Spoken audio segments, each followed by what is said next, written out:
All right, let's get this show started! Gabriel Bonfim has officially arrived as a legitimate welterweight title contender. On Saturday, Bonfim faced the toughest test of his MMA career, taking on former UFC welterweight champion Belal Muhammad in the main event of UFC Vegas 118. The Brazilian passed with flying colors, dominating Belal over 5 rounds and putting himself firmly in the title conversation at 170 pounds.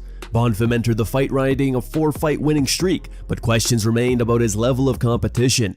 Those questions were answered against Belal.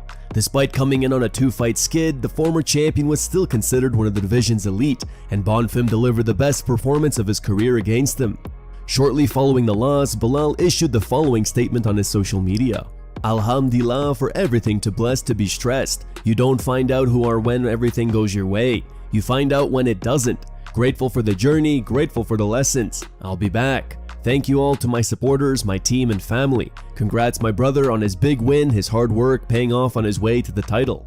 In the co-main event, Brendan Allen earned a unanimous decision victory over Edmund Shabazian, extending his winning streak to 3 fights. Speaking at the post-fight press conference, Allen made his case for a title shot against Sean Strickland. Next. Bryce Mitchell was also in action on the card, earning a dramatic submission victory over 21-year-old prospect Santiago Luna in the final seconds of the fight. After spending most of his UFC career at featherweight, Mitchell has found new life at bantamweight. The win improved his overall UFC record to 10-3 and marked another successful outing at 135 pounds.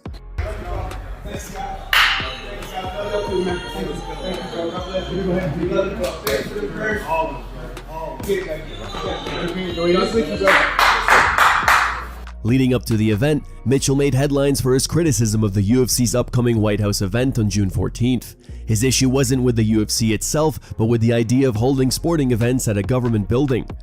Also on the card, rising light heavyweight prospect Iwo Baraniewski continued his impressive run with another first-round finish, stopping Junior Tafa with devastating calf kicks just 85 seconds into the fight.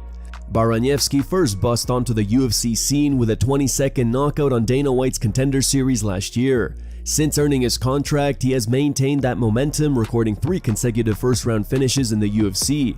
Remarkably, those 3 victories have lasted a combined 3.5 minutes. According to Daniel Cormier, Jon Jones has turned down the huge offer to wrestle him.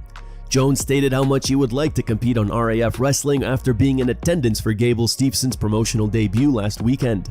Despite that, it is a wrestling match in ALF Global that Jones has been in negotiations for, with him and Cormier allegedly almost confirmed for a huge spectacle. However, after talks were seemingly trending in the right direction, according to Cormier, Jones has turned down a huge 7-figure offer for the wrestling match. Tsarukyan has put his money where his mouth is in backing Justin Gaethje to pull off a massive upset at the White House next weekend.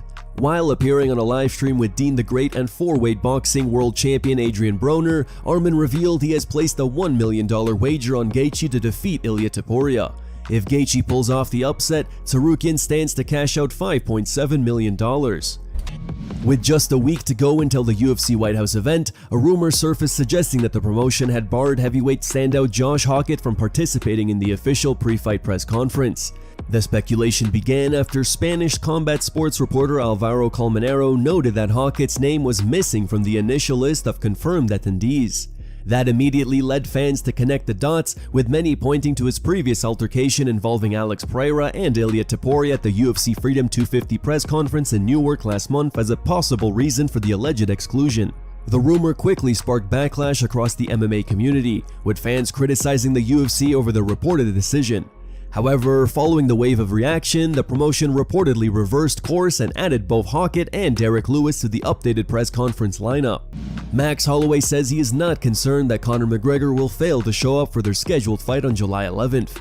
Some fans have raised doubts about McGregor's commitment, questioning whether he will remain fully prepared or if he can replicate the form he showed during his prime years. White has responded to Eddie Hearn's recent call to release Tom Aspinall from his UFC contract. The boxing promoter claimed that Aspinall is extremely unhappy with his current deal and described him as the most underpaid athlete he has ever seen.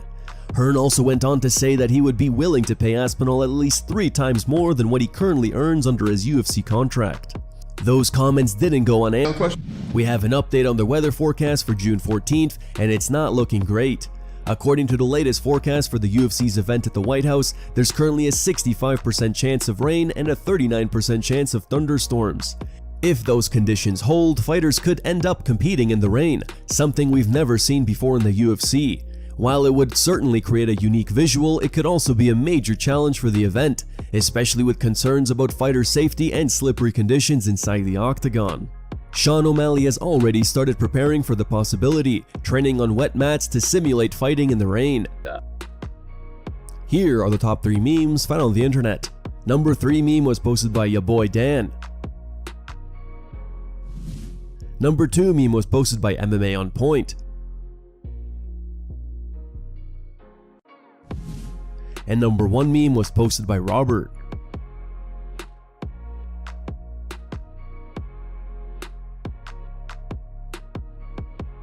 Thank you guys for watching. If you enjoyed the content, please give it a like and subscribe to the channel to stay updated with the latest MMA news.